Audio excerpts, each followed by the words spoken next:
दोस्तों, आपने कभी न कभी ये कहावत तो सुनी ही होगी कि जैसे कर्म करोगे वैसा ही फल पाओगे।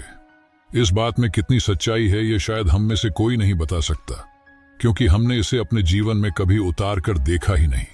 हम कहते हैं और हमने सुना भी होगा कि अच्छे कर्मों का फल हमेशा अच्छा ही होता है। लेकिन मेरा आपसे एक सवाल है कि क्या आप इस पर पूर्ण रूप से विश्वास कर सकते हैं? लेकिन एक बार के लिए जरा सोचिए कि आप एक प्रयोग के माध्यम से अगर यह समझ लेते हैं कि कर्मों का फल कैसे मिलता है, तो शायद आपकी सारी शंकाएं हमेशा के लिए खत्म हो जाएं। क्योंकि इंसानों को आंखों देखी बातों पर पूर्ण रूप से विश्वास बहुत जल्दी हो जाता है और हम उस पर विश्वास भी कर लेते हैं।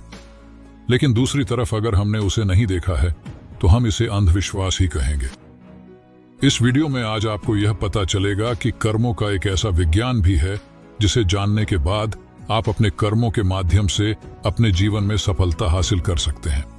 आपका दिमाग भी यह मानने पर विवश हो जाएगा कि कर्मों का फल अवश्य मिलता है।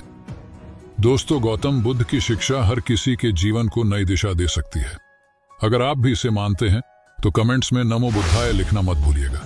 यदि आप हमारे चैनल पर नए हैं तो चैनल को सब्सक्राइब और घंटी बटन को जरूर दबा दीजिएगा। एक समय की बात है, किसी नगरी में एक महान बौद्ध भिक्षु रहा करते थे। वह इतने ज्ञानी थे कि उन्हें आने वाला भविष्य भी दिखाई पड़ जाता था। वैसे तो उनके कई शिष्य थे, लेकिन उनका एक शिष्य जो अभी बिल्कुल नौजवान था और वह बौद्ध भिक्षु जो कि अब बूढ़े हो चुके थे, वह बहुत ही ध्यानीय व्यक्ति थे। जब वह ध्यान करने बैठते तो 2 से 3 दिनों तक वह लगातार ध्यान में ही लीन रहा करते थे और इसी अवस्था में वह आने वाले भविष्य को भी देख लिया करते थे। एक दिन वह बौद्ध भिक्षु ध्यान में बैठे हुए थे, तभी उन्होंने देखा कि आज से 10वें दिन बाद उनका वह युवा शिष्य मृत्यु को प्राप्त हो जाएगा। यह भविष्य देखकर वह बौद्ध भिक्षु ध्यान से बाहर आए और उन्होंने तुरंत ही अपने उस युवा शिष्य को अपने पास बुलाया और उससे बड़े ही प्रेम से कहा, भंते, मैं तुम्हें अगले 9 दिनों तक की छुट्टी दे रहा हूं। इन 9 दिनों में तुम अपने घर जाओ और वहां पर सभी के साथ रहकर आओ। तुम सभी से अच्छे से मुलाकात कर लेना, सभी को प्यार देना। शिष्य ने जब अपने गुरु के मुख से यह बातें सुनी तो वह खुशी से उछल पड़ा। उसने अपने गुरुवर से कहा, हे गुरुदेव, आपको यह कैसे पता चला कि मेरा मन अपने घर वालों से मिलने का कर रहा है? कहीं आप मुझसे मजाक तो नहीं कर रहे? इस पर वह बौद्ध भिक्षु अपने शिष्य से कहते हैं, नहीं भंते, मैं तुम्हें सच कह रहा हूं। तुम्हें 9 दिनों में अपने घर पर रहकर सभी से मिलकर आ सकते हो, लेकिन मेरी बस एक बात याद रखना कि तुम्हें 10वें दिन शाम होने तक यहां पर वापस आना होगा। उस शिष्य ने हाँ में सिर हिलाते हुए कहा, ठीक है गुरुदेव, मैं 10वें दिन यहां पर शाम तक वापस आ जाऊंगा। लेकिन आप भी अपना ख्याल रखिएगा, क्योंकि अब आप बूढ़े हो चुके हों और आश्रम का यदि कोई काम हो तो आप मेरे आने तक इंतजार कीजिएगा, उसे मेरे लिए छोड़ दीजिएगा। मैं अपने घर से वापस आकर उन सभी कामों को समय पर पूरा कर दूंगा। इसके बाद वह शिष्य अपने गुरुवर से आज्ञा लेता है और अपने घर की ओर प्रस्थान करता है। लेकिन उस शिष्य ने एक बार भी मुड़कर नहीं देखा कि गुरु की आंखों में अपने प्रिय शिष्य को खोने का कितना दर्द था। उस युवा शिष्य के घर के रास्ते में एक नदी पड़ती थी। उस नदी के किनारे चींटियों के बहुत सारे टीले लगे हुए थे, जहां लाखों चींटियां रहती थीं। उनमें से कुछ चींटियां लगातार टीले के अंदर जा रही थीं और वहीं पर कुछ चींटियां उस टीले से बाहर आ रही थीं, जिसमें से कुछ चींटियां एक दूसरे से टकराकर अपना रास्ता बदल दिया करती थीं। ये सब देख उस शिष्य को बड़ा ही आनंद मिल रहा था। वह कुछ देर वहीं पर खड़ा होकर उन चींटियों का यह सारा कार्यक्रम देख रहा था।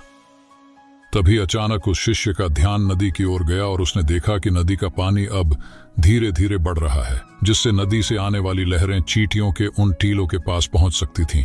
और जब वह लहरें उन चींटियों के टीलों के पास पहुंचेंगी तो बेवजह ही वह लाखों चींटियां उस पानी में बह जाएंगी और वह लाखों चींटियां मारी जाएंगी।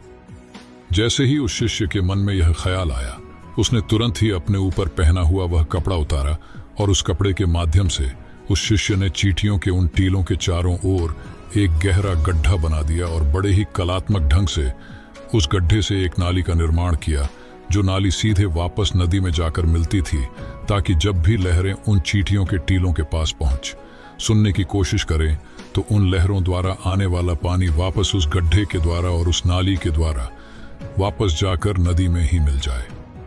इतना कहकर वह शिष्य अपने घर की ओर चल पड़ा। अपने घर पर पहुंचने के बाद वह अपने घर वालों से मिला और घर पर रहते हुए 9 दिन कब बीत गए उसे पता ही नहीं चला। और तभी उसे याद आया कि उसे कल तक वापस गुरु के आश्रम में लौटना होगा, जैसा कि उसके गुरुवर ने उसे आदेश दिया था। उसने अगली सुबह ही आश्रम के लिए लौटने की तैयारी शुरू कर दी और जैसे ही सूरज की रोशनी दिखाई देने लगी वह आश्रम की ओर निकल पड़ा। उसे उम्मीद थी कि शाम तक वह आश्रम पहुंच जाएगा। धीरे धीरे चलते चलते शाम हो चुकी थी। यहाँ गुरुदेव आश्रम में बैठे बैठे ये सोच रहे थे कि आज तो 10वां दिन है और जैसा कि मैंने उसका भविष्य देखा था कि 10वें दिन वह मृत्यु को प्राप्त हो जाएगा। अब तक शायद वह मृत्यु को प्राप्त हो चुका होगा। इस बात को लेकर वह बहुत दुखी थे। वह मरने से पहले आखिरी बार अपने उस प्रिय शिष्य को देखना चाहते थे। वह यह सोच ही रहे थे कि कम से कम आखिरी बार ही सही मैंने अपने प्रिय शिष्य का मुख तो देख लिया होता। वह इसी चिंता में बैठे हुए थे। वह यह सब सोच रहे थे, तभी अचानक दूर से उन्हें कोई आता हुआ दिखाई पड़ा। उन्होंने बड़े ही गौर से देखने की कोशिश की और जब उन्होंने देखा तो वे चौंक गए। उन्हें यह पता चल चुका था कि उनका शिष्य आश्रम वापस आ रहा है। गुरु से रहा नहीं गया। वे तुरंत अपने आसन से उठे और दौड़कर जाकर अपने उस शिष्य को गले से लगा लिया। लेकिन अभी भी वह अचंभित थे कि आज 10वां दिन होने के बाद भी उनका शिष्य जीवित कैसे है। वह ये सब कुछ जानना चाहते थे कि उनका देखा हुआ भविष्य कैसे गलत हो गया।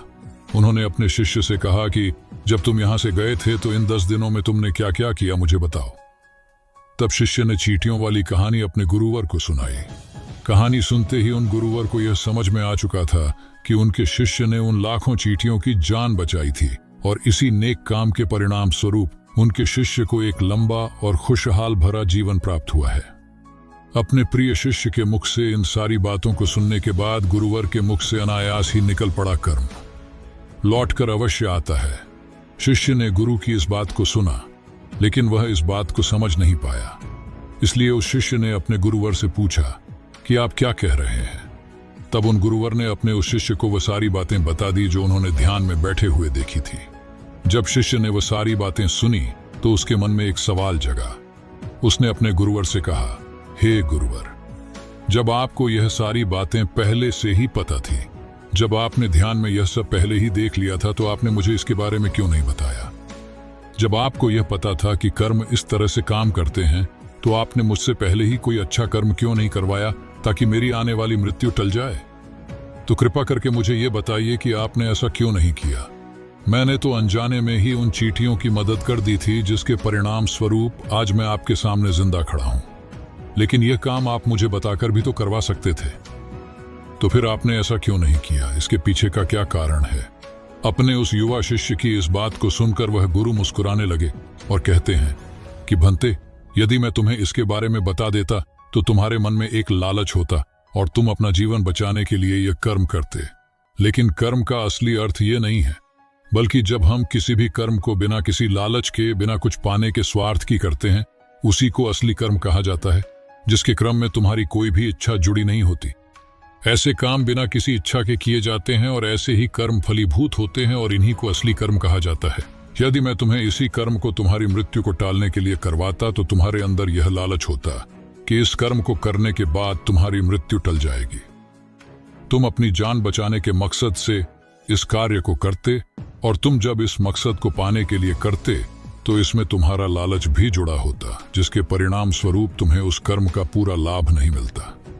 हम इंसानों के कर्मों का एक बहुत ही छोटा सा सिद्धांत है कि किसी भी कर्म को यदि आप बिना लालच के, बिना स्वार्थ के करते हैं तो वही असली कर्म कहलाता है। अर्थात आप किसी भी कर्म को पूरा मन लगाकर कीजिए, लेकिन उसके बदले में यह मत सोचिए कि उसका परिणाम क्या होगा, इसका फल हमें क्या मिलने वाला है था। तुमने देखा होगा कि अक्सर जब कोई व्यक्ति दान करता है तो उसके साथ उसका मन भी जुड़ा होता है। वह दान करते वक्त यह सोच रहा होता है कि यदि मैं आज दान करूंगा तो भगवान मेरे साथ अवश्य ही अच्छा करेंगे, मुझे अच्छे फल मिलेंगे। और इसी तरह वह जिंदगी में बहुत सारे कर्म इसी तरीके से करता है, जिसके परिणाम स्वरूप हमें उस कर्म का पूरा लाभ नहीं मिल पाता। और बाद में हम यह सोचते हैं कि हमने तो अच्छे कर्म किए थे, लेकिन उन कर्मों का कोई फायदा हमें नहीं मिला। कर्मों का सिद्धांत एक मिथ्या है, झूठ है। जरा आप खुद एक बार के लिए सोचिए, जब आप किसी मंदिर में जाते हैं तो आपके मन में कुछ न कुछ पाने की इच्छा अवश्य रहती है। आप सोचते हैं यदि मैं आज भगवान के सामने हाथ कर ये मांग लूंगा तो मुझे वह अवश्य मिलेगा। आज मैं भगवान की पूजा करूंगा तो इसका फल मुझे अवश्य ही अच्छा मिलेगा। जब आप मंदिर के अंदर जाते हैं, प्रार्थना करते हैं, अपने दोनों हाथ जोड़ते हैं, आंखें बंद करके भगवान को ध्यान करने की बजाय आप अपने मन में उन इच्छाओं का ध्यान रखते हैं, तो क्या आपकी ये प्रार्थना स्वीकार होती है? नहीं, क्योंकि प्रार्थना तो वही स्वीकार होती है जो मौन रूप से की जाती है, जिसमें आपके मन में कोई भी इच्छा न हो। आप उस समय केवल पूरे मन से भगवान को धन्यवाद करते हैं उन सभी चीजों के लिए जो आज तक आपको भगवान ने दी हैं, और वह भी बिना किसी स्वार्थ के। ऐसी ही प्रार्थनाएं स्वीकार होती हैं। जब आप मंदिर में जाएं तो आपको एक भिखारी नहीं बल्कि एक राजा की तरह जाना चाहिए, ताकि आपके मन को यह लगे कि आपके पास वह सब कुछ है जो आपको भगवान ने दिया है, और उसके लिए आपको भगवान का धन्यवाद करना चाहिए। तभी आपकी प्रार्थना स्वीकार होगी। लेकिन ऐसा करना भी थोड़ा सा मुश्किल है, क्योंकि जब भी हम कोई भी काम करने की कोशिश करते हैं तो सबसे पहले हमारे मन में उसके फल की चिंता अवश्य होती है। आपके मन में यह सवाल भी अवश्य आएगा कि मैं ऐसा क्या काम करूं जिससे मैं अपना मन चाहा फल प्राप्त कर सकूं। इसलिए जब भी आप भगवान को ध्यान कर रहे हों तो अपने मन में कोई इच्छा न रखें। अपने मन को मौन बनाने की कोशिश करें। अपने मन को शांत बनाएं और वर्तमान में रहकर बिना भविष्य की चिंता किए बस कर्म करते जाइए, और याद रखिएगा कि उस कर्म को करने के पीछे आपका उद्देश्य अच्छा होना चाहिए। उसका फल आपको अवश्य ही अच्छा मिलेगा। और हाँ, यह भी याद जरूर रखिएगा कि यदि आप फल के बारे में ही सोचते रहते हैं तो आप एक ना एक दिन गलत दिशा में फंस ही जाएंगे। हो सकता है कि आपके मन में अब यह सवाल आ रहा हो कि कोई दूसरा व्यक्ति आपका बुरा चाहता है। तो दोस्तों, यहाँ पर भागवत गीता में भगवान श्री कृष्ण ने कहा है कि कोई हमारा बुरा करना चाहता है तो ये उसके कर्मों में लिखा जाएगा। हम क्यों भला किसी का बुरा सोचकर अपने कर्म और अपने वक्त को खराब करें? अर्थात जो भी कर्म उसने किए हैं उसकी सजा उसे मिलेगी। आप अच्छी सोच रखिए, अच्छे उद्देश्य रखिए और अपने कर्म को करते जाइए, क्योंकि दोस्तों कर्म ही वह फसल है जिसे इंसान को हर हालत में काटना ही पड़ता है। इसलिए हमेशा अच्छे बीज बोए ताकि फसल भी अच्छी हो। आपने आज के इस वीडियो से क्या सीखा वह मुझे आप कमेंट में बता सकते हैं। दोस्तों, इस कहानी को आप अपने परिवार या मित्रों के साथ शेयर करके उन्हें भी बुद्ध के ज्ञान से अवगत करा सकते हैं। और अगर ये कहानी आपको अच्छी लगी हो तो इस वीडियो को लाइक करें, और ऐसी और कहानी सुनने के लिए अपने YouTube चैनल को सब्सक्राइब करें। तो दोस्तों, मिलते हैं हम आपसे ऐसी ही एक और प्रेरणादायक कहानी के साथ। तब तक के लिए अपना ख्याल रखें। धन्यवाद। नमो बुद्धाय।